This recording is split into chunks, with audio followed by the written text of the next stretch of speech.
So good morning, everyone, and thank you for joining us. My name is Nikele Gregor Karai. I'm technical specialist in water and soil with ICA. And today is our final forum of a series of 4. And today's forum will share experiences enhancing climate responsive agriculture in the Caribbean region. So we will be sharing with you some of the projects that ICA is doing in the region.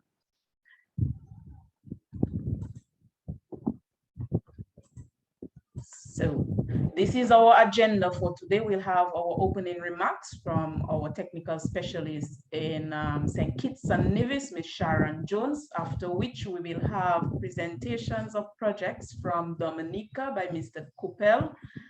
We'll also have a presentation by Mr. Topawiro Lorenzo from Suriname, and we'll also have project presentation by Willie Chan of Belize.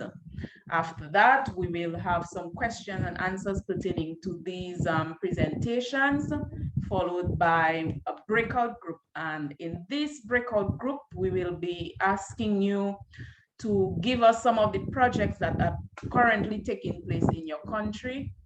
It does not have to be agricultural projects. This is for us to update our database on projects happening in the various countries. And also we will ask you some of the projects that you would like to see implemented in your country. And after the breakout groups, we'll have a short discussion if you want to give some remarks. And then we will have our closing remarks by Mr. Dalton, who is the technical specialist in St. Vincent. So just for housekeeping, for those of you, as I said, add your country to the end of your name. You just select your name in the participants, you go on more, and you rename yourself and just add your country. So you could raise your hand, you could unmute your mic if you have questions when we reach the Q&A section. And right now I will put on an entry poll. If you could just answer from the screen. I will have to do this later. So right now I will pass on to Ms. Sharon Jones to give us our opening remarks. Sharon. Hi, good morning. Thank you so much for that introduction. And good morning, colleagues. I'm so happy that you're joining us on this 4th and final installment of the 2021 series, Caribbean Climate Responsive Agriculture Forum. The Caribbean Climate Responsive Forum, once called the Caribbean Climate Smart Agriculture Forum, was established by ICA in 2015.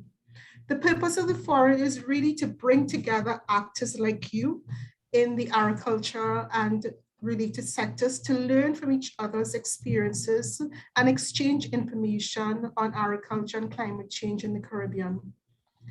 And since 2015, the forum has remained active and has enabled discussion on the region's most pressing challenges, highlighting and allowing for the sharing of potential solutions from a national perspective and a regional outlook.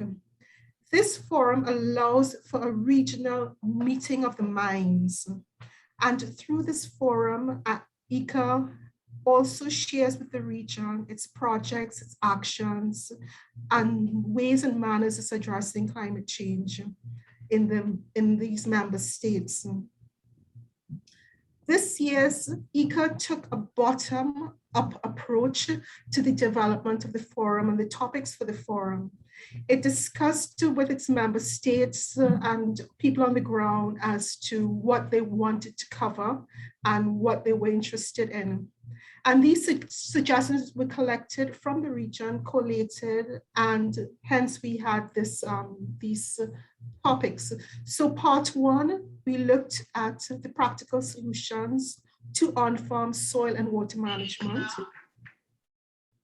Part 2, the power of meteorological data for effective farm management. Part 3, we looked at the use of high quality forages to build a climate resilient livestock production system.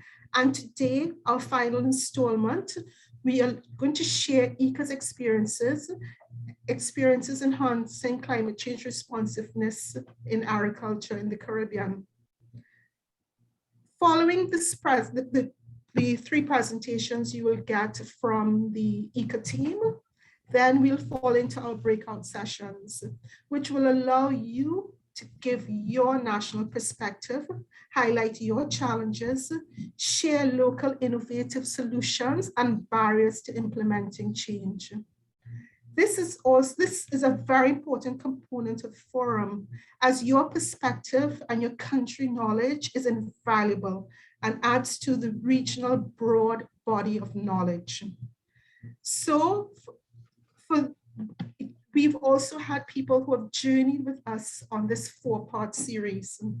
And for those of you who have, we have an additional value and to show you how much we do value the cooperation. Persons who have attended 3 or more of the forums will receive a certificate of participation, and 1 farmer and 1 extension officer from each of the 13 countries will receive some input support for agriculture, climate change responsive related activity. So again, welcome. Let's have a productive webinar, a fruitful dialogue, and let our minds meet as we create change in the Caribbean. Thank you and welcome. Thank you for this, Sharon. And as we said, we are going to be sharing with you ICA's experiences and on-the-ground work in the region. And without further ado, I would like to present to you Mr. Ken Coppell. And he is currently the technical specialist in the ICA delegation in Dominica. He holds a Master's of Science degree in Agribusiness and Marketing from the University of the West Indies and a Bachelor of Science in Agronomy. His professional career extends to working as a technical officer at the Dominica Bureau of Standards, Market Development Officer at Dominica Export-Import Agency, DEXIA. We also have Research Assistant and Lab Supervisor at CARDI, Caribbean Agriculture Research and Development Institute. He has had formal training in food safety systems, implementing and documenting quality management systems, project appraisal and management, produce inspection and certification, auditing the fresh produce inspection and certification system, as well as agrotourism and measuring climate change vulnerabilities. And today, Mr. Coppell will be presenting to us experiences in disaster risk and women, as well as sustainable land management. Over to you, Mr. Coppell. Thank you, Nikelia. I hope you can hear me clearly. Just confirming that you can hear me. Yes, all clear. Great. All right. Okay. Let me just first of all thank you, Madam Moderator, for inviting me to share my experiences with colleagues across the region. So I also want to express my hello. Yeah, my thanks for sharing this panel with my colleagues, Willie and Lorenzo. And I also want to recognize we have people, my colleagues across the region, various offices, as well as participants, farmers, staff of the ministry, and other private sector persons that may be on this call. The topic that I was asked to speak on is really in terms of strengthening disaster management capacity of women. And I will certainly do that in context of Dominica, in context of some of the programs that we are involved in. And I will probably focus on the last few years because as you're aware, Dominica, we have experienced 2 major storms, one in 2015 and one in 2017, and both contributed significantly to the demise of the agricultural sector, as well as impacted in a significant way on the rural dwellers, especially the vulnerable groups which women falls within. And to just give a sort of a sense as to the extent to the damage. In 2015, we recorded a US $47 million loss in agriculture. And likewise, in 2017, which is just 2 years after, we further experienced a significant loss in excess of $50 million in US dollars in agriculture. And this has serious implications to the livelihood and food security among the vulnerable groups. And over the last 10 years or so, we recognize a decline in the contribution of agriculture to GDP, as well as a decline in the export of our crops. And therefore, we know that a large percentage of our rural population depends on agriculture, and agriculture still continues to be a very important sector in the economy of Dominica. It's really important that we pay particular attention in terms of the subject area. We make mention of the issue of disaster management. Now, I think it would be wise first to establish some critical challenges faced by our women, and I will just list some of them because they're important in terms of our discussion and interventions. There's a differential vulnerabilities and risk for women and men in the agri-sector due to disproportionate impacts experienced by women. Men and women unequal participation in agriculture is linked to gender-based access to land, credit, extension service, and other productive assets, and gender occupational segregation and differential wages. Men generally own large parcels of land and are involved in large-scale agricultural production and rearing of small stocks. Limited access to financing also undermines rural farmers, and in particular women farmers and agricultural workers, from being able to expand in new markets and move beyond the bond of the working poor. We have seen a disconnect between the scale of farming and accessible financial provisions, and as well as small farmers, particularly those in remote areas, are unable to integrate national value chains and develop sustainable markets for their produce. And last but not least, the limited integration of gender equality analysis, climate and disaster risk resilience in agricultural practices. And that has immense impact in terms of food security, especially in the wake of natural hazards and the impact of climate change. ECA over the years has contributed significantly in helping restoration activities, especially after storms, working with some of the vulnerable groups, women, and in most cases is to get women or producers get back on their feet in terms of production or their agribusiness. And over the last couple of years, we have found different approaches, because right now we cannot continue the business as usual, because if every time after a storm, there's an expectation that you go in there and restore, seeking funding to help people restore, that in itself is very limited as to its impact in terms of sustainability. And as such, over the last couple of years, there are a number of interventions that I would like to highlight that we think would be more profound in terms of sustainability, that will support the issue of response, the issue of, in a sense, reduced vulnerabilities and quick response. I think the first area I would like to touch on, because the government itself has made some bold statements. They have gone on to establish some clear policy directions, and that being Dominica being one of the first resilient country, and as such, most of the sectors are following suit and are developing the policy strategic framework. In doing so, in agriculture, we have the Climate Recovery Resilience Program or strategy, as well as the NRDS, which is the National Resilience Recovery Plan. And ECA in itself has supported Dominica in developing what we consider to be an agricultural policy. And the formulation of that policy would take into consideration the critical groups And I would just like to outline the policy goal, what is articulated in the policy as a goal, and is to promote a sustainable and resilient agriculture and food system that supports conservation and sustainable use of natural resource, preservation of biodiversity and ecosystems, while ensuring food and nutrition security, wealth creation, employment, and diversified livelihoods and rural development. That is in a sense provide the umbrella under which we'll be operating in terms of our programs.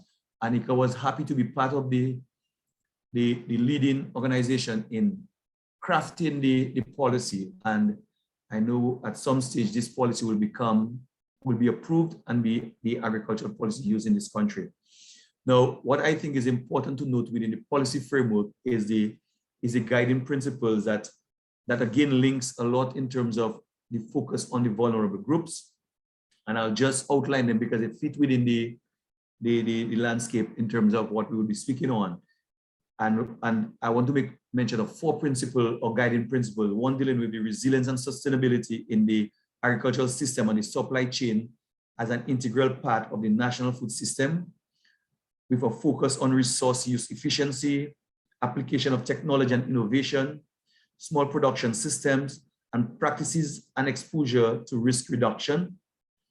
The whole issue of agro-entrepreneurship and value creation as an integral part of the national food system through support to foster the facilitate innovation and resilient agribusinesses. And the issue of inclusion of gender equity and co-management to ensure participation of key stakeholder groups, including women and youth, in the planning, execution, and compliance and evaluation process. And last but not least is the whole issue of the transformation in agriculture and food system to foster transition from exclusive blue and green production practices to focus on a more management-intensive, risk-sensitive, climate-smart, and sustainable practice for improvement in productivity, resilience, value addition, and market and trade. The reason I took time off is because this is an important framework under which we're going to be working and moving forward. And most of what I'll be speaking from can be linked to this policy framework. Now, we are working very closely with women. And one of the areas that we're looking at is the issue of microfinance. And I would like to say something about the microfinance. We do have facilities in Dominica that provide financial support to agribusinesses and so on. But the concept of microfinance as it relates to building resilience, as it relates to the adoption of best practice, adaptation for possibilities in terms of reduction of vulnerabilities, it's not clearly defined. And as such, what we have done is to get a very clear understanding of the microfinance environment through a situation analysis that was able for small and medium-sized business, but looking very closely at the issue of building resilience among the vulnerable groups. And that our focus in that case was women. Another area that we are working very closely on is the issue of the value chain development. And in so doing, what we are doing is understanding the market that we operate in, looking at certain priority value chains, and again, in the context of value chains that have shown some level of resilience, as well as value chains that we need to advance in terms of building resilience and reducing their vulnerabilities, understanding the relationship among the chain actors along the value chain, and creating the linkages between the producers and the market. So these are some of the things that some of the approaches we took in terms of the value chain development. Along the lines of climate smart agriculture, we have been looking at employing a gender approach, not just looking at the technical aspect in terms of climate events and technologies, but looking at how gender inclusion in the process and looking at the business development aspect in terms of resilience. And under the climate smart agriculture, our focus will be on building capacity, utilizing various methodologies and developing modules that can be used to train our beneficiaries. Now, it is important I just highlight some of the critical products that we have achieved thus far moving forward. And one of the outcome or one of the products that I can indicate that is available now is a culturally appropriate and gender responsive microfinance strategy or mechanism for small and medium-sized agricultural enterprises. And we do have a implementation plan to implement a pilot gender responsive microfinance scheme for the small businesses. We also have developed the training modules that can support our beneficiaries in terms of managing and accessing microfinance. We do have, we are in the process of developing an e-commerce platform that will link our producers to market, as well as to develop their products that to meet some of these market requirements, as well as looking at the whole issue of value addition as one component in building resilience in the products that they're dealing with. So this is some of the critical things that are ongoing. And we are hoping that most of what we are doing is towards livelihood resilience, towards sustainable livelihood activities, and again, to contribute to the sustainable development of some of the rural territories with a lot of emphasis on our women. And to close, I just want to make mention of some of the critical projects that assisted us in doing some of this work. We have been working with the UNDP on the project titled Strengthening Disaster Management Capacity of Women in the Cooperative Republic of Guyana and Dominica. And we were responsible for implementing Output 2 that deals with livelihood resilience, strengthening hazard-prone communities using the gender-responsive disaster risk reduction and sustainable livelihood approaches. And there are other activities that we are involved in, for instance, under the Partnership Initiative on Sustainable Land Management that can contribute to natural resource management, as well as our own internal projects, because we do have a project that we are involved in right now that we're actually measuring vulnerabilities in the rural communities in terms of our food security vulnerabilities, in terms of climate change. So there are a number of things that we are doing that will be contributing in terms of building resilience, strengthening our livelihood, and reducing some of the vulnerabilities to climate change. So I will stop here in terms of my presentation, and maybe during the discussions, I can probably further detail some of the things that we are involved in. Thanks a lot. Okay, thank you for that, Mr. Cooper, on some of the interventions that are taking place in Dominica. And now we will move on to Lorenzo Toto Pagiro. And Lorenzo is currently the Agricultural Technology and Innovation Specialist at ICA Suriname. He is an agronomist, graduated in 2012 at Universidad Agraria de La Habana, Cuba. He coordinated the field production for the cassava processing plant in Suriname. He works with rural communities in enhancing their livelihood by exposing them to modern technologies for production and processing of the root crop. He has collaborated in soil and water management pilot projects on degraded mine-out soils in the hinterlands of Suriname. He also works in strengthening the capacity of rural women producers on packaging and labeling of their agricultural produce. So I will now hand you over to Lorenzo. Hi, good morning, everyone. So let me start by thanking Nakilia there for a great introduction, and see if I could share my small presentation that I prepared for today on the project that we have done in Suriname regarding smart climate technologies. Let me see how this works.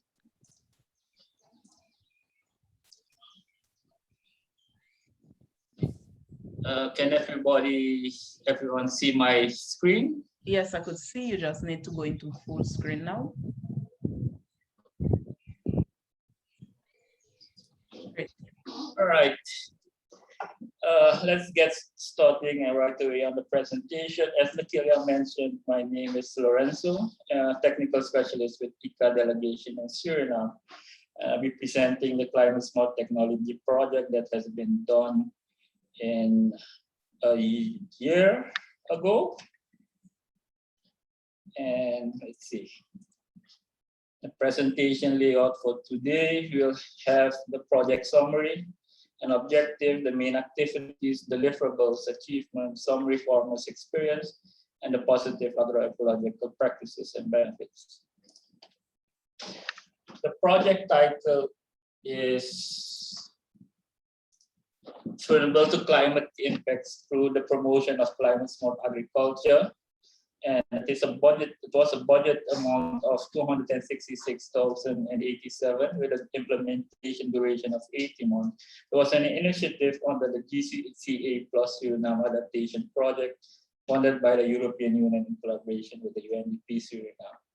The overall objective of this project was to strengthen the resilience of the agriculture sector in Suriname to the negative impacts of climate change through the promotion and use of climate-smart agriculture technologies, with specific objective targeting farmers, reducing vulnerability to climate change impacts through the building of knowledge and skills in the use and management of protected agriculture structures, micro-irrigation, and rainwater harvesting system for sustainable commercial vegetable production. The project itself was implemented at the area called Wegnar Sea, located on the northwest of the capital, Paramaribo. As the name suggested, it is on the Atlantic coast. It's one of the main vegetable producing area of Suriname with a population of 16,037, according to a census held in 2012. The main activities under the project, we could divide it in two main activities where we had the establishment of protected agriculture structure, the setup of micro-irrigation systems, and rainwater harvesting system completed with water reservoir with a capacity of 480,000 liters. The second component had a lot to do with the development of on-farm training modules in the use and management of the protected agriculture structure, the maintenance of the protected agriculture structures, the setup, the design, and the use and management of micro-irrigation systems, and also on-farm training on management of soil and water. As mentioned, one of the deliverables are that we were able to establish two protected agriculture structure. The model used was the double ridge protected agriculture structure with a dimension of 45 meters by 9 meters by 7.5 height. These models have normally high side walls, so it will also already increase your air circulation inside the protected agriculture. But what you really want is to have a better management of temperature and humidity. Therefore, this structure has two horizontal flow fan and 4 cooling fan installed, together with a misting system that is being triggered by a sensor system. The moment temperature rises, it will trigger it, and you will see that the temperature will go down and cool the whole system inside. The crop production method used was on basis of hydroponic production system, soilless culture, and the whole protected agriculture structure is also covered to keep with anti-insect netting to keep pests and diseases off. The substrate used was locally produced with local material, local source materials such as river sand and rice chaff. The ratio was calculated based on the bulk density of each material. The both system was totally run by solar energy with a solar system with a capacity of 60 kilowatt. I must mention that every additional energy that was not used are being sent to the local electrical company, which gave the farmer a discount on his monthly electrical bill, household bill. On the side of the protected agriculture structure, you will find a guttering system that collects all rainwater from the roof and stored in a water reservoir with a capacity of 480,000 liters. This reservoir is further lined with a pond liner, the HDPE pond liner, to protect your water from groundwater contamination or by saltwater intrusion. In regards of the micro irrigation systems, we have installed 2 micro irrigation systems, the micro overhead sprinkler on an area of 4,000 square meters for the leafy product vegetable production, and drip tube irrigation systems for on an area of 2,000 square meters for vegetable productions like tomato, sweet pepper. Both systems were completed with fertilizers, injectors, and primary and secondary filter to prevent your emitters to clogging. The fertilizer injector allows you actually to calculate the right amount of nutrition required per growing stage of your crop, and also minimize nutrition loss by runoff, which works well because if you have a lot of inefficiency when you calculate the fertilizer, using fertilizer, your cost of production will just go up and go up. In regards of rainwater harvesting reservoir, we have installed 3 of the same sizes each on different type of soil. Different materials were used. I'm saying that because depending on the type of soil, you would need to calculate the right angle of the slopes. So you have a solid wall for your water reservoir, and also depending on the location, you would have to calculate your dike around your water reservoir. Depending on the size, you could ask the supplier also to provide you with a one-piece pond liner, or you could ask the supplier for sheets. So they will give you rolls which you would need to weld on site, but therefore you would need an additional tools to weld these sheets together. So you have a clean pond liner without any gaps between the seal. Some other achievements under the project was that we could have trained 121 farmers, 22 agriculture extension officers, 21 students of the Anton University of the Agriculture Department on open field micro irrigation and crop management on the protected agriculture structure. Several farmers and agriculture technicians participated on a center of research in Santa Anita, Jalisco, Mexico. Also, one video has been produced on climate change and climate smart technologies. You could find this video on the YouTube channel. Farmers, when you introduce them to new technologies, they will also establish plots to compare what they are doing and what they are introduced into. Therefore, farmers have done visual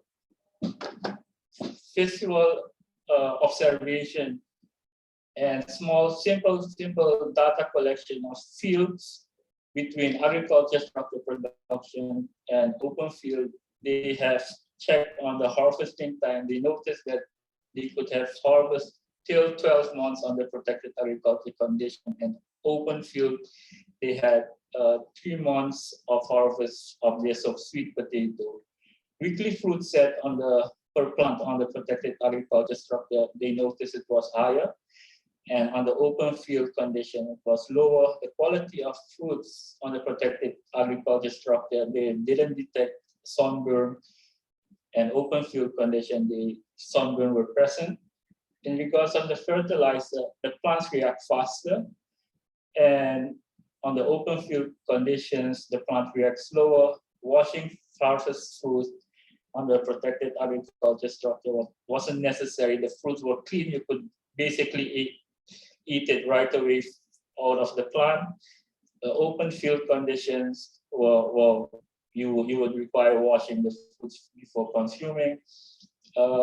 Yield per plant on the protected agriculture structure were higher and on the open field was lower. The taste was sweeter on the protected agriculture structure and slightly bitter on the open field conditions. Regards of the positive agroecological practices and benefits by using rice chaff as a growth substrate. Here in Suriname, we are used to burn rice chaff that cause, CO2 emissions. The growth substrate can be reused for open field soil amendment for amelioration upon replacement. By collecting all rainwater harvesting, you have quality water for irrigation. The micro irrigation systems are compared to the one that we are using or they are using or normally using is 85 to 100% more efficient compared to a 60% with the method that we are using now and that before. Reduce of pesticide, weedicide due to soil culture, soilless culture and protective cultivation environment. More efficient use of fertilizers through hydroponic system, which reduce leaching of agrochemicals into soil and groundwater sources. Reservoir with protective lining protects stored irrigation water from contamination by saltwater intrusion. Reduce crop losses due to reduced incidence of weed. We use ground cover in the protected agriculture structure. Reduce incidence of pest and disease. The whole protected agriculture structure was fully closed with anti-insect netting. Reduced impact of environmental factors due to controlled environment, sunburn, shade netting also was included. Nutrition and moisture deficiency disorder and chemical injuries. I think with this slide, I've ended the experience that we had in the field and looking forward to the discussion later on.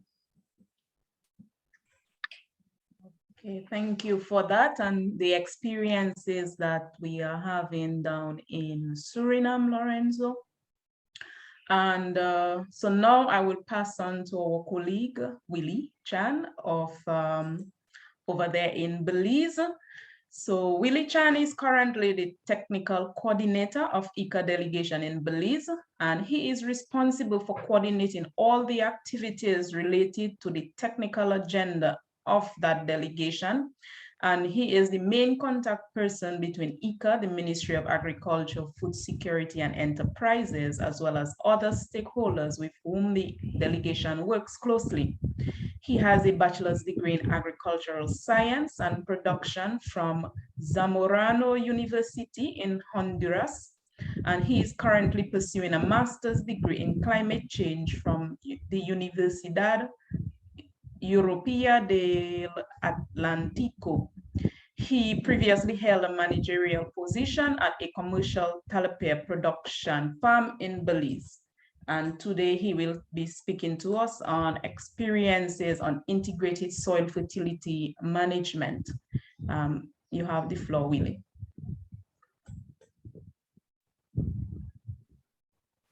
Hi, thank you, Nikela. Can you see my screen? Yes, I could see your screen, just need to go into full screen now.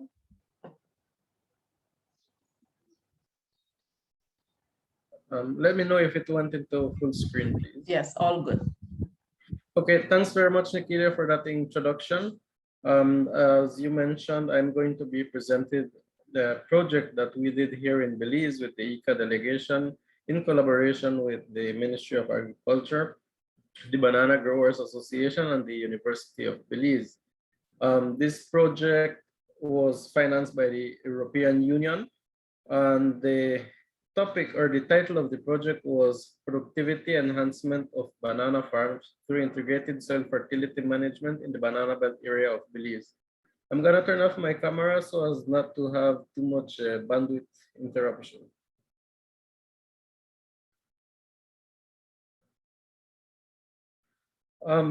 The overall objective of this project was to foster social and economic development, leading to the reduction of poverty, focusing on the workers, their families, and the communities in the Banana Belt area of Belize.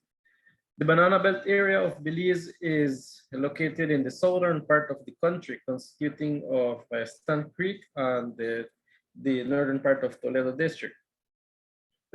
One of the major problems that was identified and the reason why this intervention was made was because it was observed that the productivity in the area was declining, and this was majorly due because of soil fertility and soil health issues. Issues such as soil compaction, high soil acidity, nutrient depletion, soil degradation, and low organic matter content that are found within the area. The project had a duration of 18 months, and as I mentioned, was financed by the European Union to a total of a little over 2 million euros. The major stakeholders, as I had said before, was the Banana Growers Association, which consists of 10 farmers or 10 owners, a total of 19 farms, and a little over 7,500 acres of banana under production. The intervention was done in approximately 7.5% of the banana fields, which was 560 acres. And this was distributed within the 19 farms. And the farms for intervention were selected based on the severity of problems that they would show. The intervention consisted on 3 major components, which was capacity building, which aimed to try to increase the knowledge of farmers and technicians in integrated soil fertility management, actions that were geared toward helping increase the soil fertility. And the third one was enhancing the capacity of the University of Belize Micropropagation Laboratory for improved production of banana planting material. As you can see here in the pictures, this was one of the first activities or first sessions that was done where we tried or where we showed the participants, the farmers, the technicians, the importance of having good soil health and how this translates into overall productivity. For this session, we had obtained some rapid soil test kits, which were going to help the farmers in being able to collect soil information in the fields and being able to analyze this information to determine what is the nutrient level, what is the biological activity in the field, and what actions can be done to increase such. After the theoretical presentation, they moved on to the field where they put in practice everything that was learned. How to be able to take a soil sample, how to map your field whenever you're doing the sampling, and how to use the different elements that are found in a soil kit. Another of the training was on pH management. As I had mentioned, this was because of the issues of high soil acidity. Farmers were taught to be able to determine the pH content and be able to know how many of the amendment needed to be applied in order for them to do the correction of the pH in their soils. Because of the low organic matter content in the fields, the technicians and farmers were also taught on how to be able to elaborate their own compost based on the available materials that were in the field. You know, there's a lot of banana waste and other products that are found in the field, and how you could integrate these products to develop a good quality composting. They were provided with the different materials and kits that are needed to be monitoring their compost during the duration of the project. The other issue was with regards to soil compaction. We could see here in the images, we know that for the banana production especially, you need a soil compaction to be less than 2.5 kilo per cm cube. In this instance, in most of the fields, we would find compaction levels of between 3.5 to 4.5, which is hindering the root growth of the banana plants.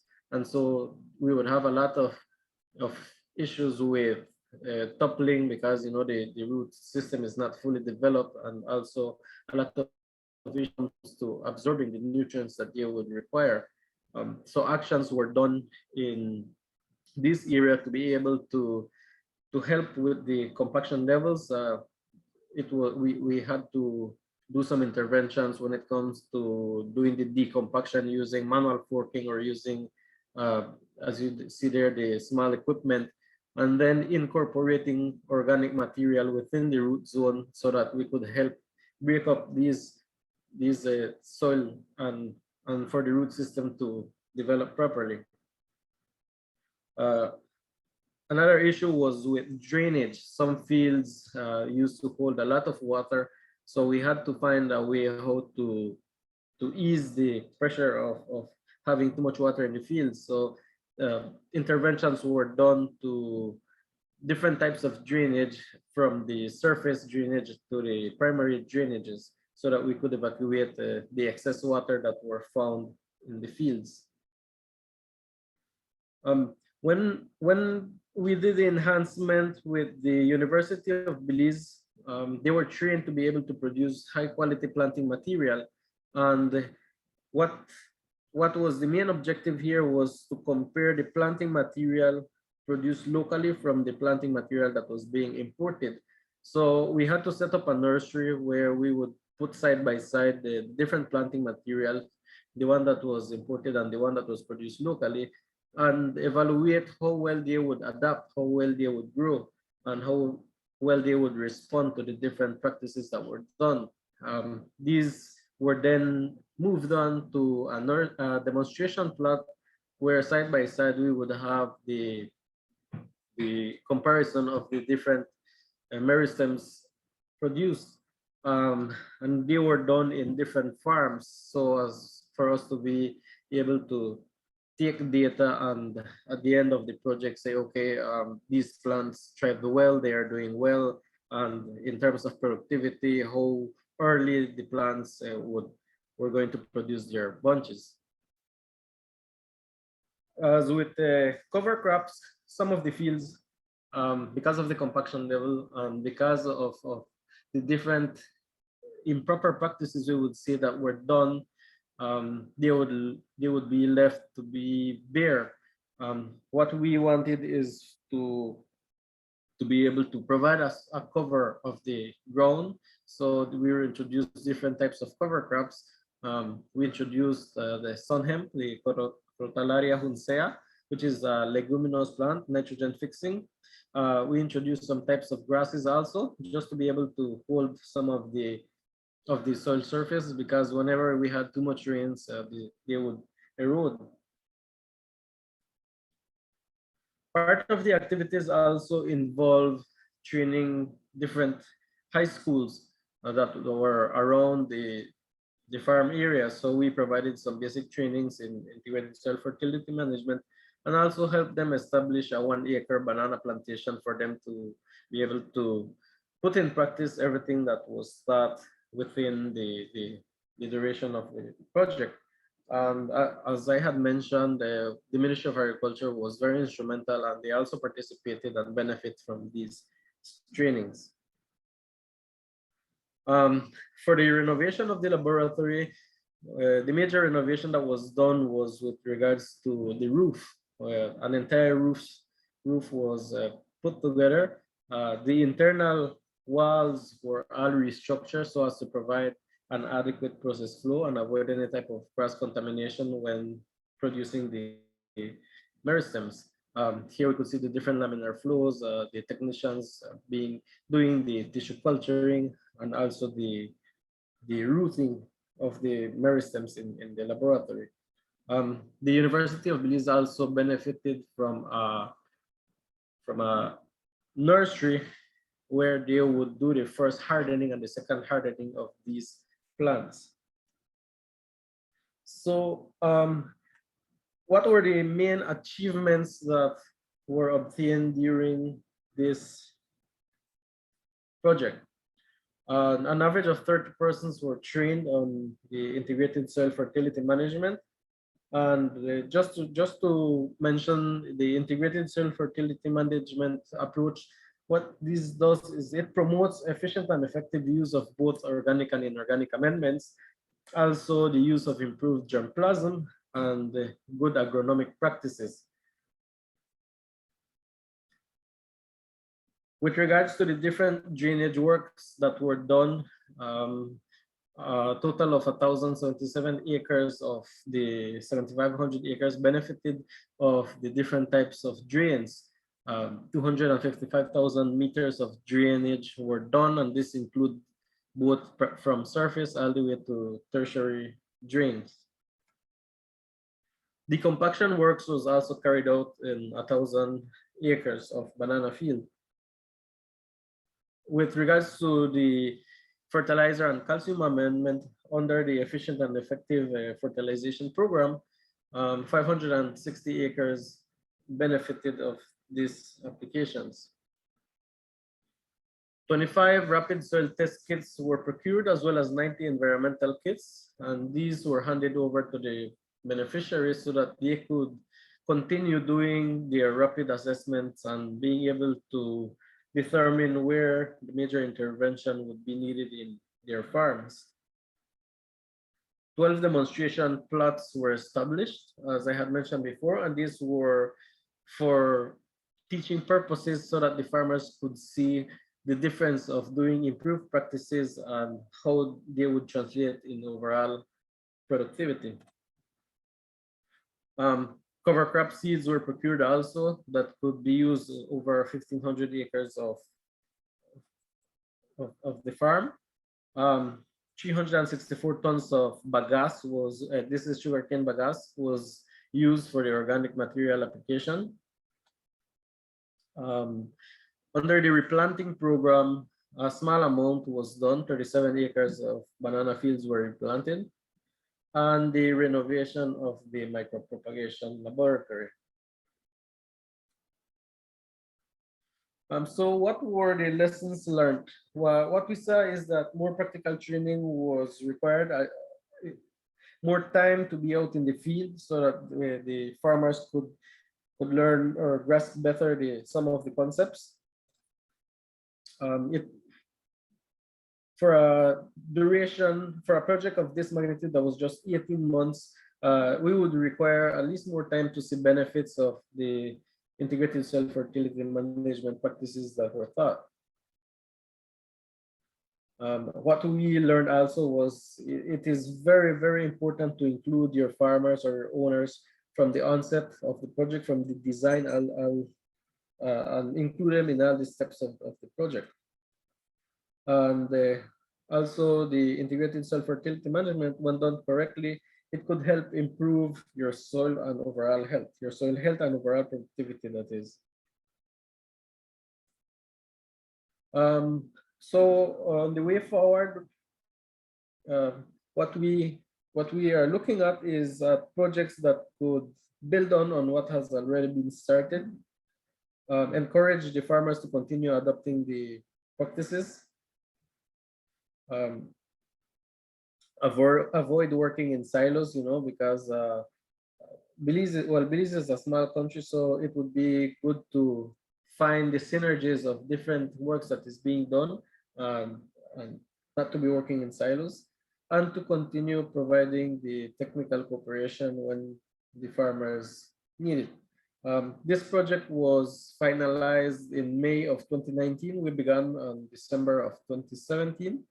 And the beauty of it is with the capacity building, what we use all the technicians from AICA, from the region.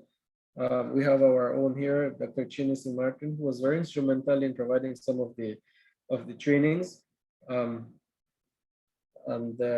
We had others such as Mr. Gert Charles from Grenada and Dr. Bimbola Biola, who was also part of the cadre of trainers. So that's the presentation that I had for you guys with the project that we had worked on. Thank you. Thank you for that experience over there in Belize, Willie. So participants, there we have it. We have presented to you from the last 3 forums, soil and land, water and soil management, presented to you the use of forage in your livestock production. We looked at the use of meteorological data on your farm. So now today we are now presenting to you some of the work that ICA has been doing in the region, and we do have a lot more being done in the other countries. We have a lot of work being done in Barbados, Guyana, Bahamas, Antigua. So now we will go into the question and answer segment. So if you have any question, you could open your mic and speak, or you could type your question in the chat, and one of the presenters will respond accordingly. And you could also raise your hand if you have any questions.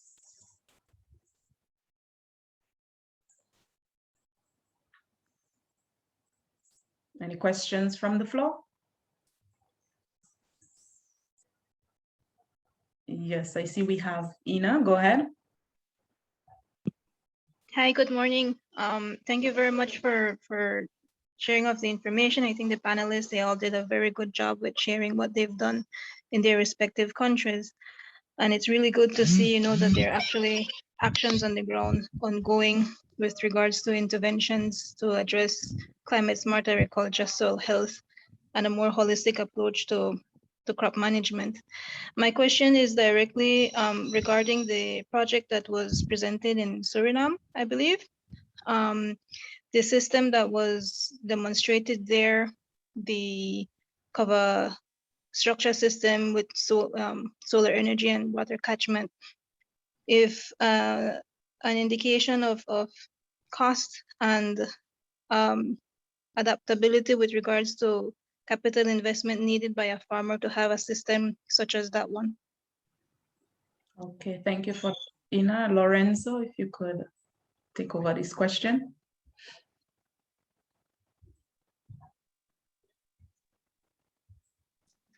Yeah, Ina, the cost of one structure was about 15,000 US, and when the add-ons to it, it came to about 30,000 US. We have now noticed that farmers in Suriname, especially organizations, that they are already establishing the same models from the structure, and also till the water reservoir, installing water reservoirs also. So basically, what we did was also a demonstration to these farmers. We didn't do the costing analysis afterwards, but that's something that we want to do forward. But the system costs around roughly 50,000 completely. Okay, thank you, Lorenzo. We have one question in the chat, and I think that might be for you, Willie. What are the capabilities of the environmental kits and the cost for one of those kits? Or probably we could provide them with some more details on that.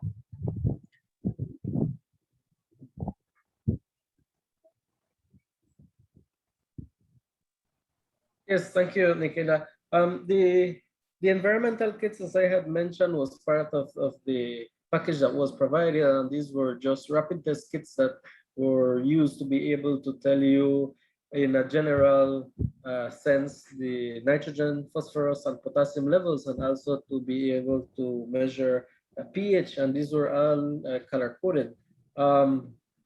In terms of cost for one, it was around $14 for one of the kits. Okay, thank you. Do we have any other questions from the participants? Yes, Sharon, go ahead. Thank you so much. I just wanted to have one question. In St. Kitts, we've also used the lined ponds for water catchment in farmers' fields and general catchment. But what the farmers have noticed is that the water temperature was very hot because of the color of the lining, and also that they found because of the heat, they were getting a lot of evaporation from the pond.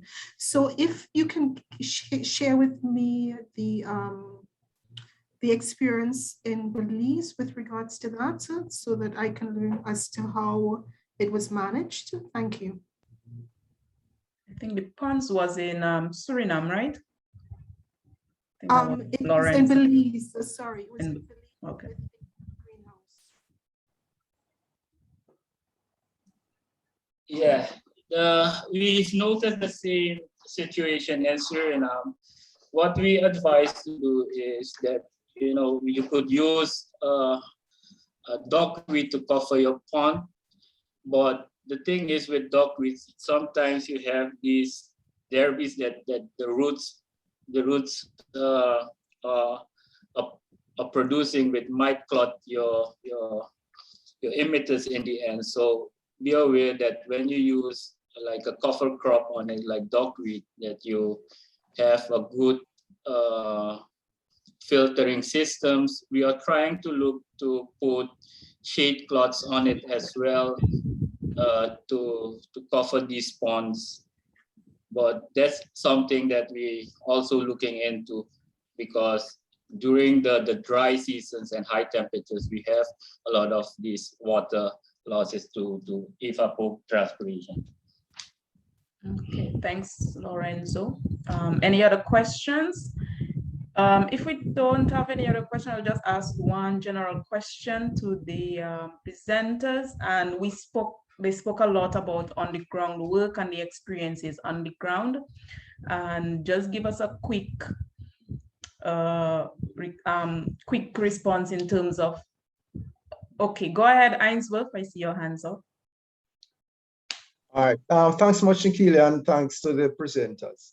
Just want to say that there are times when we can actually modify some of these solutions that were recommended. So for example, for small farmers, they may not be able to take on all of it one time, you know, because of the costs. So if it is that we can recommend, which is what we usually do in Jamaica, maybe recommend maybe, you know, simpler structures that they can start with, and then they can branch off into more, you know, complicated structures that, you know, metal with fitted with solar panels and so on. But it's just for them, for them to start the process, you know, to build that that knowledge, and you know, for them to actually tune in to the process, and you know, they just give them a starting point. So sometimes, you know, when you see everything, you know, it looks overwhelming. But I mean, if you can actually, you know, give them a starting point, you know, that usually works as well. Yes, thanks for that. And definitely, Ainsworth, I mean, even with every situation, you have to assess it differently. And then I think from there, you would build up on what is required and based on the support available. So just the general question, we saw a lot of the underground works, a lot of the experiences. And, you know, if we could just get a quick idea of how that now translates into building a more resilient and responsive agriculture, this sort of work. So, Mr. Kopel? Yeah, thanks, Nikhila. Like I indicated earlier, what we are doing is trying to create the sort of framework that will help some level of sustainability as it relates to some of the interventions. So I made mention of the microfinance mechanism with a special focus on women being able to access financing.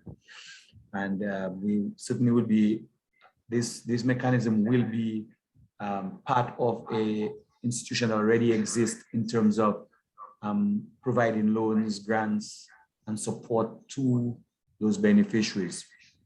The other aspect that I touched a little bit on was the value chain. And like I indicated, that most persons would not have had in the past an opportunity to be able to get their products to certain markets. So now we are now creating this platform through e-commerce so that the buyers can be in close contact with the producers, as well as the producers can have an avenue to promote and to distribute their product. We're also looking for direct support to the beneficiaries in enhancing their products to meet the market requirements, whether it's in terms of market access or whether it's in terms of the whole aesthetics of their products, provide any kind of information that is required of the market, and to make it a lot more marketable in a sense. The last but not least is the issue of the climate smart agriculture approach. And we really would want to focus, not just, if you notice, a lot of discussions today was in terms of the technical technologies involved in terms of reducing vulnerabilities and enhancing resilience. But we need to really bring in the aspect of the gender sensitivity, the issue of the technology that is more suited for particular groups and so on, as well as to empower the agribusiness to be able to adopt those technologies. So this is some of the things we tie in terms of resilience. So we move a little bit, we move on the softer side of resilience in the presentation. Thank you for that, Mr. Coppell. Lorenzo, how does this sort of work translate to building the resilience and responsiveness of the agriculture sector down on your end? So in our case, this project was like a starting point for farmers to come together and acknowledging the problems, the similarities in problems they are facing now. And what happened is that these farmers that were at the training, so training each other, helping and supporting each other, and actually allowing people to enter the farms and see what they are achieving after the trainings. And you also see suppliers are bringing these products, these items in that wasn't available in Suriname. You see other organizations, bigger organizations, putting the same structures and going by these farmers where we started the project, and seeing how they could work together and having a better approach regarding climate change and the impacts that comes with it. Okay, thank you, Lorenzo. Willie? Yes, thanks, Nikki. As I had mentioned, this project is specifically centered around integrated cell fertility management, how you could increase your overall health, which will then be transformed into increased productivity. And when we think about resilience and how climate affects, especially in this part of the sector or production sector in agriculture, the banana sector, they have a lot of challenges when it comes to flooding and high winds. So if you notice, one of the major interventions that we mentioned and focused on was the restructuring, refurbishment, and the introducing drainage in the banana plantations. Also, the decompaction, the incorporation of organic materials. So what this would do, it would help overall in the plant adapting and for them to be able to withstand in a certain way some of these adverse effects that climate change poses towards the industry. So with the farmers adopting most of these practices, also the use of cover crop, they would see a significant reduction in the amount of chemicals that they would need to be applying in the field. So this would also help overall in the resiliency of their production. Thank you. Okay. Thank you for that, Willie. And now I will put everyone into breakout groups. And the two questions that we will be discussing in those breakout groups are: what projects are currently being implemented in your country? Any project that you are aware of? If you could just provide information on that, that will be greatly appreciated. to update our databases. And also we want to know from you, the participants, because I know it's a lot of work still required on the ground. So if you could get a general idea from you, what type of projects you would like to see implemented in your country. So I will put everyone into breakout groups based on the country that you are from. And I'm going to put in the link to the form. Some of the groups, if you could select somebody among yourselves to fill out the form. So once you have completed filling out the form, you could just click submit. If you have not completed before the time closes off, you can wait afterwards and submit. Okay, so I have placed it in the link to the document in the chat, and now I will put everyone into breakout groups. Hello? Yeah. Hello? Hello? Yeah, hi. My name is Prince Avery. I'm a bit late. I had a few issues trying to join the meeting. So I'm on board. You know, if anyone can carry me up to speed, or the participant in Jamaica can carry me up to speed, I greatly appreciate it. Okay, no problem. Once we put you in the breakout groups, they will give you a quick update. Thank you. All right, great. Thank you so much. Welcome. So welcome back, everyone.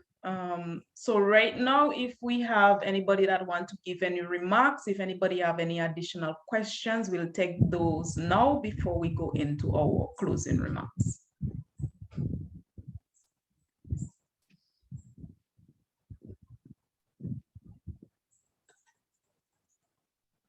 Any questions, anything you discussed that you would like to share about the forum, anything at all?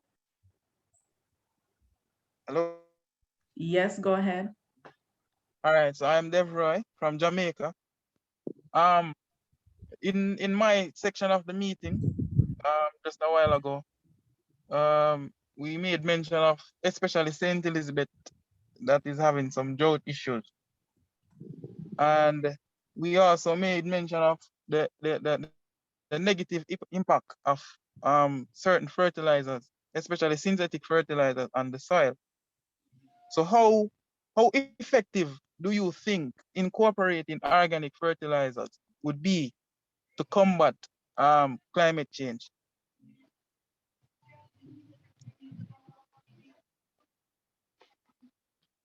Willie, would you like to take this one on? In terms of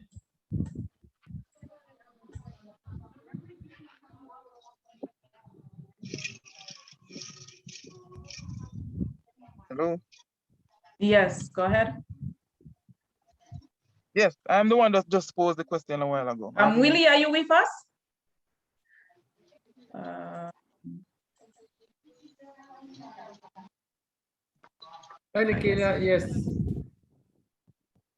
We had a question. Could you repeat your question? Yes, basically it was how effective do you think organic fertilizers are in combating climate change? You got that, Willie? Okay. Yeah. Yes, with regards to that question, the effectiveness of, or what we are looking with the organic fertilizers is to helping increase overall soil health. So once you have a good soil health, you will have a very good biological activity happening there, which means that eventually you will rely less on applying synthetic or chemical fertilizers, and then your plants will develop even better. Of course, this won't be like a rapid response, because you know, it takes a while, but for you to be able to observe the different changes that will happen in your soil biological activity. But if you continue applying the synthetic fertilizers, you know, we are just further depleting the soil, and it will translate in soil salinization if nothing is done. So I think that it has its benefits, and obviously doing it with different practices, for example, the usage of cover crops, following or resting your land, this will all help in increasing your resilience and also helping your soil being able to capture a lot of the carbon as well. If I may just add to that, because in terms of the synthetic fertilizer, it actually tends to damage your soil structure. It kills a lot of your beneficial organisms in your soil. Now, when you put in your organic material in there, that helps you build your soil structure, as Willie would have spoke of in his presentation in terms of soil compaction. And if your soil is too compact, that means your roots will not be growing too well, and the organic matter assists in that. Now, the chemicals can reach into your water sources, and so you have a lot of negative impacts there. But with the organics, that is something that takes, the trade-off there is that it takes time. It's something that takes a lot of time there. Just one more question, please, if I may ask. Do you guys know of any organic fertilizer company that farmers could use or anything? Because you made mention that it is very time consuming to do, like composting, follow cropping and all of that. That will actually help with the microorganisms in the soil, the beneficial microorganisms in the soil, and improve the nutrient content. So do you guys know of any company that does organic fertilizer at this moment? In terms of that, I think a lot of that would have to do with suppliers for Jamaica. I think that would vary with country. So I could probably do some background research and get that information to you after. But as it stands, I cannot give you anything specific for Jamaica. But also in terms of building your soil structure, you would really need the actual composting, and that's where that determination from you and that adoption of that climate smart and even that good agriculture practice comes in. So, but that information, I could try and get that to you afterwards, okay? Okay, thank you very much. So your full number in the chat there. Yes, Jenny, go ahead. Yeah, thank you. I think these were two excellent questions here. I just wanted to add to one thing here. In terms of, there was to the gentleman, again, Nikhil pointed in the right direction. I don't know whether it's still available, but there was an excellent organic fertilizer that is from Italy, and they have about 75 years or more of experience in building that fertilizer. I can't remember the company as yet, but they were able to and consistently be on the organic matter, even when before the organics were in style. So if anything, I could ask the person that asked the question, perhaps to point your lens at Italy, a very reputable, long-standing organic fertilizer producer there with very efficient and effective products as well. So that's on that note. On the issue of the fertilizer and the use of fertilizer, I want to also be very clear that there is a potential hazard for both inorganic and organic fertilizers in terms of addressing the issue of climate change. The more important issue is understanding and managing the fertilizer, whether organic or inorganic. We are very clear about the nitrogenous fertilizers and the potential impact in the tropical soils in terms of the processes and how they could contribute, not only negatively to what she said there, but also positively to growth, but also to the issue of the release of a lot of the nitrogen oxide and the what we call the greenhouse gases.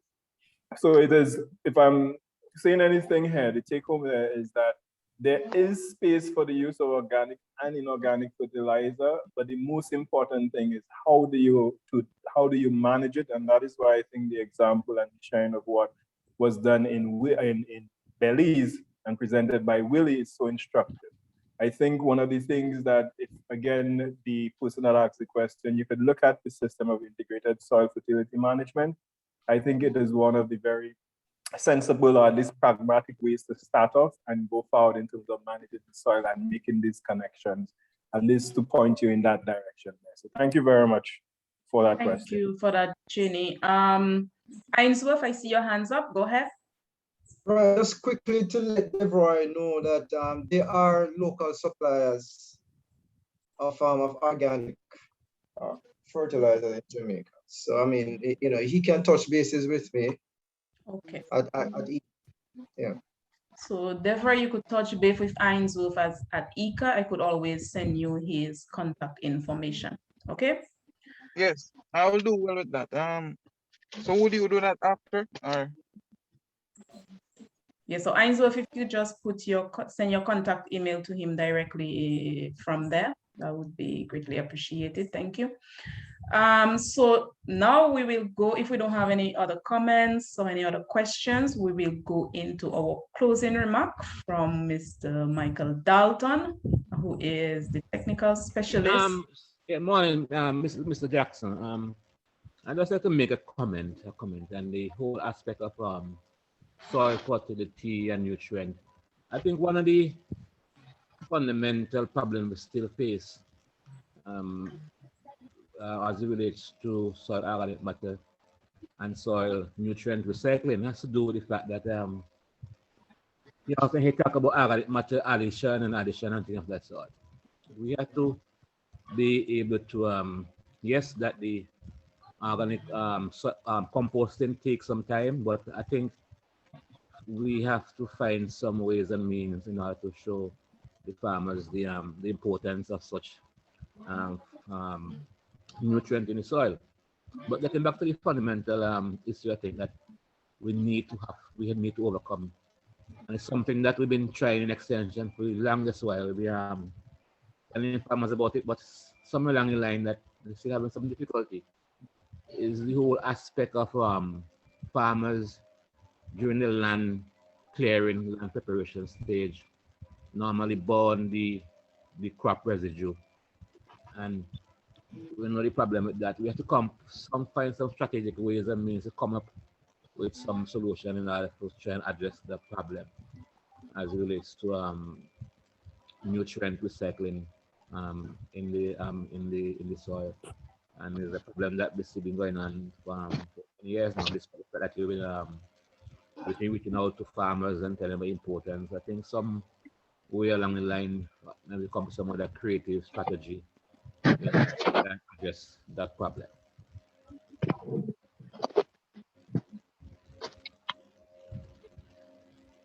Hi, Nicola, are you hearing me clearly? Can I make a contribution there before we end? Yes, you could go ahead, Chinny.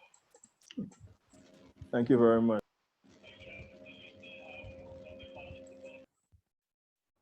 I could not hear you, Chinny. I said I wanted to agree with what the previous person had said. I want to agree with what they would have said. Are you hearing me clearly now? Yes, hearing you now. Go ahead. Yeah, and I want to highlight what I think is very important in terms of a difference in the whole issue of trying to build the health of the soil or even maintaining the health of the soil by the incorporation of organic matter. And I want to note that the issue of that from a technical point of view is you really want to be introducing stable organic matter into your soil. And so therefore, that is really the argument for compost that is done properly and that is stable. That is what adds to your soil and gives you the benefit there.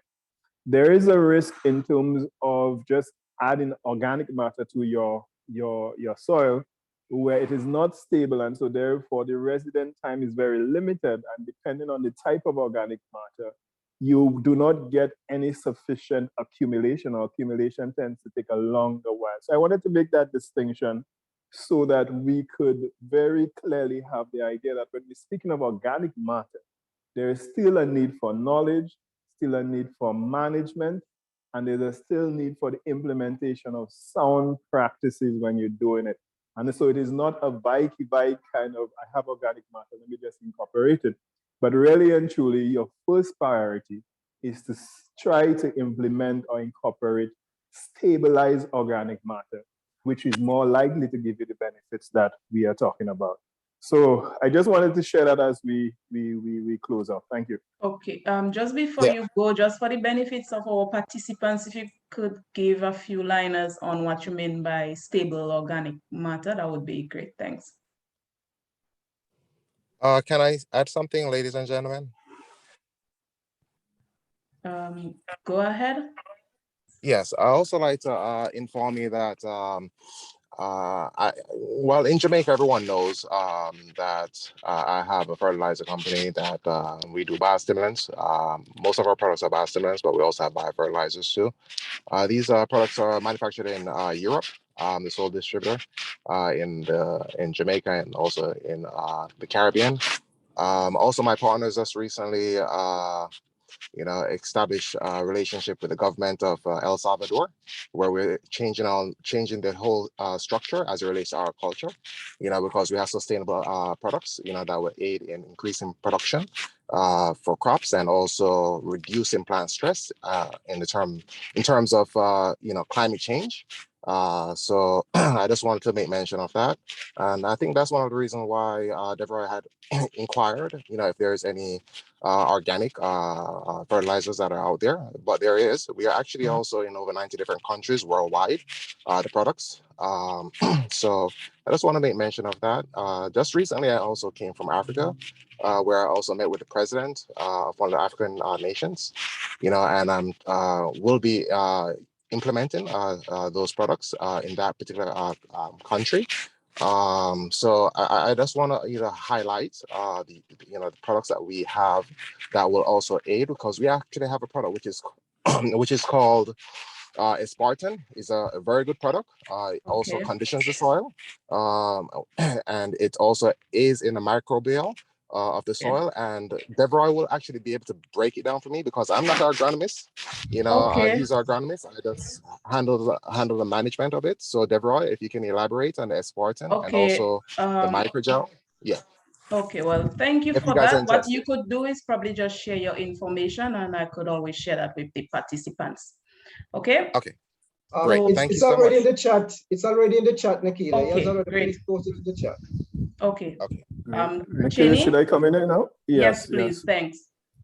Right. In terms of the stabilized organic matter, we are talking about an organic matter which does not require a whole lot more for decomposition, meaning that it is in what we call a steady state, that it has reached its almost decomposition period, or it does not have a whole bit of decomposition or degradation to go through again. So it is stabilized, meaning that when the microorganisms act upon it, it most likely would not generate a lot of heat. It may not generate a lot of the potential phytotoxic elements. And so it is there, it is stable there, it has reached that point where it would have produced the humic, the fulvic, and these kind of products, as well as a particular physical quality that does not go further on. For those of you that are familiar with compost and the process of composting, you will know that in the composting phase, there is what we call a stable phase and a maturation phase, where you do not expect any more heat to be generated, and the compost is more or less getting quiet, like they say, and you're starting to see it actually being transformed in more soil-like or humic-like state. That is normally a signal of the maturity of it. On that note, I also wanted to bridge there again a fundamental message that we must live in. Often we do this, and we have to be very careful how we do it when we share information. The reality is that when you share the information, there's a gravity on the farm that says, do these things make economic sense? Do I even have the capacity to invest in it? And that is a critical question, even when you're considering different lines of products, etc. Even no matter how sound the product is in terms of being able to do a lot of things, the question is, you must be thinking, when I purchase or when I invest in that, is that translating into a return and so that is a critical question, where no matter the product, no matter the practice, no matter the advice, one must think of it in that kind of way, in terms of a responsible and a management aspect, not just a technology, a product, a practice, but does it make sense? Is it going to lead to that? How much can I adopt, and how much am I going to get in return? So I want to leave that there in terms of going back when you're thinking of products, technology here. Not because it's just available and you heard about it, that means it could be implemented on your farm to reap the benefits. Thanks. Okay, thank you for that extra clarification there and that addition there, Cheney. So now I will pass on to Mr. Michael Dalton, who is a technical specialist in St. Vincent, to give us our closing remarks. Mr. Dalton. Very much, Nikilia, and good morning to everyone. I want to take this opportunity to thank all of today's presenters for their excellent presentations, sharing their experiences in enhancing climate responsive agriculture in the Caribbean region. I believe we have had a good mix here, from the experiences in small island states severely impacted by storms and in the process of rebuilding in a fashion that is more sustainable, to the Central American scenario, where we can experience what is being done in banana cultivation in Belize to manage and improve soil fertility, to the Southern Caribbean and the mainland country of Suriname and their own experiences with the use of climate smart technology. So thank you all, to all of you, the presenters and my colleagues. I wish especially to thank the stakeholders here today across all the participating countries for your attendance and active participation in the forum. Without you, none of this is obviously possible. Some of you have been with us from the outset, back in August when we held the first forum, and you have stayed the course through all 3 fora to this point. This is a demonstration of your own commitment and indeed the commitment of the organizations to which you belong. This shows that there is value in creating spaces such as these for sharing, learning, planning, and promoting policies, strategies, and actions towards more productive, low-emission, sustainable agricultural systems in the region. In this context, I wish to express thanks on behalf of the Caribbean team to ICA's climate change program that has driven the efforts to organize this forum. Particularly so to Dr. Cheney St. Martin, ICA's soil and water management specialist, and Nikilia Karai, technical consultant, who has really given all of their time and energies to make this year's forum a success. I have an appreciation of the challenges we sometimes encounter when we attempt to execute actions across multiple countries and multiple groups of stakeholders over multiple dates. And I believe this job was well done. To you, the stakeholders, I must say that ICA is an institution which values the establishment and development of long-lasting relationships with clients across all spheres of the agricultural sector. We believe that this forum has served as a platform to establish working relationships with some of you and to build on those already established. We propose to sustain this family approach to training and development going forward.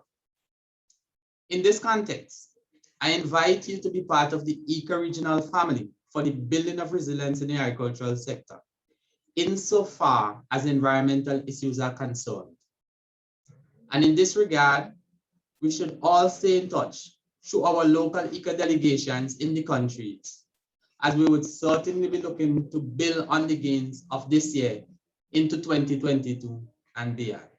So thanks again, and a pleasant good day to each of you. Thank you, Michael, and thank you everyone for joining us. And as mentioned, person who would have attended 3 or more of the forums will receive a certificate of participation, and also we will select 2 persons from each of the countries to receive some input support in their activities. Thank you very much and pleasant day to everyone.